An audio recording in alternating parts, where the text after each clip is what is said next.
Hari Bhakti Vilas says, Mahanidhi Swami, when one is performing Ekadasi Jagaran, then you should hear the childhood pastimes of Krishna. So we can read a little bit about that. It's from chapter 12 of the 10th canto. One day Krishna decided to take his breakfast as a picnic in the forest. He rose early in the morning, blew his bugle horn made of buffalo horn, and woke all the cowherd boys and calves with this beautiful sound. So apparently Krishna utilizes different sounds at different times of the day to enliven his different devotees. So you know that he carries a buffalo horn and a flute and a lagudi or cowherding stick. And so you might say, well, when does he use his buffalo horn? We always hear his plays his Vena or his Vamshi or Murli to call the gopas or gopis, or call the stray cows. But here it says that he uses the bugle. The bugle is the alarm clock. So Krishna blew his buffalo horn, all the cowherd boys, oh, okay, wake up, Nitai Gaur. Let's go cowherding. And all the cows woke up in the barn, and of course they're already up. Krishna, it's a buffalo horn. Krishna and the boys keeping their respective groups of calves before them. This is Poganda Lila. They proceeded from Brajabhumi into the forest. Hundreds and thousands of cowherd boys came out of their respective homes in Brajabhumi and joined Krishna. Keeping before them hundreds and thousands of groups of calves, the boys were very beautiful, carrying lunch bags. So just like children when they go to school, they carry their lunch bags. Or their tiffins. In India they carry their tiffins. And Krishna Bhakti Prabhupada says they had their tiffin carriers. And they had their bugles, which means their buffalo horns, flutes and sticks for controlling the calves. They were holding sticks, horns, flutes, and lunch bags. Krishna's cowherd boyfriends were ornamented by their mothers with necklaces of crystal and gunja seed beads before entering the forest.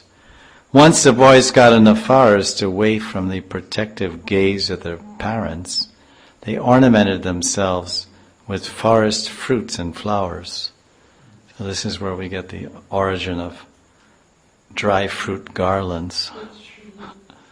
You see on Janmashtami in Vrindavan, I never saw in America, but came here, you see all interesting things.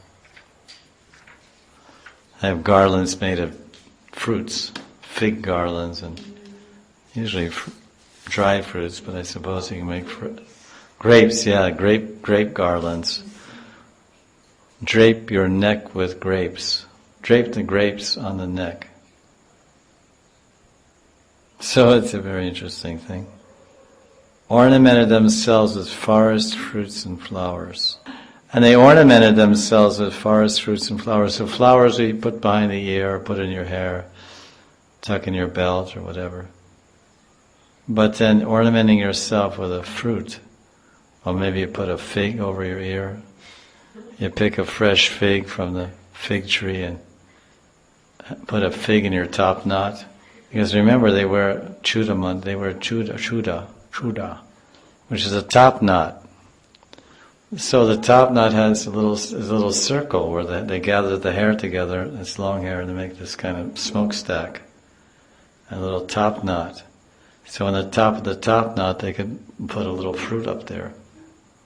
Like you put a cherry on a cake. You ever have a cupcake with a cherry on it?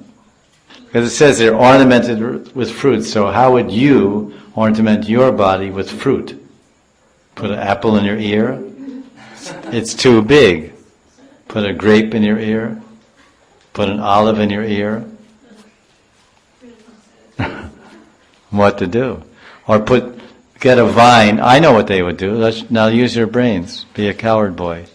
They would get some wild olives. Of course, they don't grow in Vrindavan. But they get some wild little bear fruits. Bear was growing then, these little bear fruits. And you get a little string, vine, and you tie it, you pierce it through 2 bear fruits. And tie a little string, a knot in the end. And you have 2 bear fruits and a string in the middle, right? So then what do? Hang it over your ear. You follow? One bear fruit, one little bear fruit's a little bear fruit's like this, looks like a date. It's called bear, B-E-R, bear fruit. It's green and it turns kind of smoky orange and sweet and sour. No, sweet. So they have one over one side dangles on the ear and the other. So that's ornamenting yourself with the fruits, fruit earrings. Or they can make a belt of apricots. They can pick fresh apricots and make it like a mala, string through the strings. You have fresh apricots about this big. You ever seen yellow ones? And wear it around their waist. Apricot belt. Sounds like Alice in Wonderland or something. Well, we have to try to take the Shastras literally. And why not? Kids can do anything. If they can make mud pies, if kids can make mud pies and play house and make mud cakes and mud cookies. Radharani made mud ladus. The story is there in Barsana. When she's a girl, she made mud ladus. That's how Durvasa Muni gave her the benediction. There's two stories. One that she brought them chop and bhog, all the gopis brought chop and bhog to his ashram. That's in the Gopal Tapani Upanishad. So the Upanishads tell that. But there's some local stories that are told in Braj, and I've read in some of these Vrindavan Parikama books. And a book called Srimati Radharani by Bhakti Purushottam Swami. I forget where the source is, but in Bhakti Purushottam Swami's book about Srimati Radharani's Mahima, glories and Leela, he tells that once Durvasa Muni went to Barsana to give Ashirvad and blessings to Vrishabhanu Maharaj, and latterly, Radharani, the darling daughter of Vrishabhanu and Kirtida, she was playing house, like all little girls do. Playing house with their girlfriends, 4 or 5-year-old girls, and 4 or 5, 6 like this. And they were making chapatis out of mud and making puris and samosas out of mud. And she got some mud and rolled it into a ball and made a ladu. Mud ladu. It's called miti ladu. Instead of mitai. Mitai means sweet. Mitai ladu is miti. Mitai means sweet and miti means clay. Yes? So they took some clay and rolled into a brown ball, or maybe yellow clay, there's also yellow clay, and rolled it into a yellow ball, so it looks more like a ladu. Durvasa says, "Oh girls, oh Larali, what are you cooking?" He was making joke. And one day he came to Varsana, and Radharani was playing house and making these mud foods. And then Durvasa said, "What are you doing? You're cooking?" And then Radharani said, "I have a ladu. I take some ladus." "Oh no, I had lunch. I had prasadam. I'm quite full now." No, it's very nice. I made with my own hands. It's really tasty. Then Durvasa said, "What kind of ladu?" "Oh, it's this basin ladu, made with pure butter, fresh butter from the cows, unsalted butter, and confectioner sugar, and no Indian sugar, all crunchy, munchy, bunchy. It's confectioner, baker's sugar, so it's smooth and melts in your mouth. You don't get, your teeth ground off by eating a ladu." So then Radharani, by her prabhav, she said, "Durvasa, take one." So she convinced him to take one of her ladus, mud ladus. Durvasa ate her mud ladu, and he said, "This is wonderful."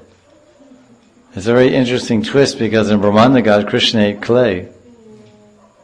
And then Mother Yashoda went to catch him, and then she saw the whole universe, Ratarupa, and everything in his mouth. And the big question remains, was he eating clay or was he not? Was he lying to his mother or was he not? So yes, he was lying, and no, he was not lying, and yes, he was eating clay, and no, he was not eating clay. Depends on which way you want to look at it. But it's all lila, for us and for Yashoda and for everyone.